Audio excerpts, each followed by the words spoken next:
काही काही लोकांच्या अंगात येतं. वारकरी संप्रदाय मानत नाही बरं या गोष्टीला. माऊलीचं तर सोडाच, तुकोबारायांनी खंडन केलंय. सेंदरी हेंदरी दैवते कोण ती पूजे भूते घेते.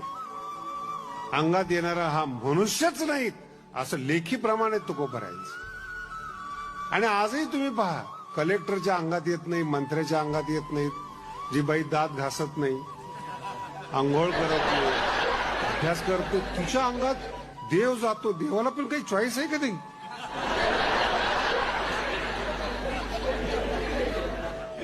कधी अभ्यास करून विचार करा या गोष्टीचा.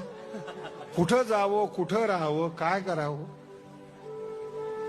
एक कारकून माझ्याकडे आला आणि मला त्यांनी सांगितलं, महाराज 7.5 सुरू आहेत, 5 वर्ष झालेत, 2.5 वर्ष राहिलेले आहेत. 2.5 वर्षात माझ्यावर शनीचा प्रभाव पडू नये म्हणून मला काहीतरी उपाय सांगा. मी म्हणलं, काम काय करतं? मी कारकून आहे.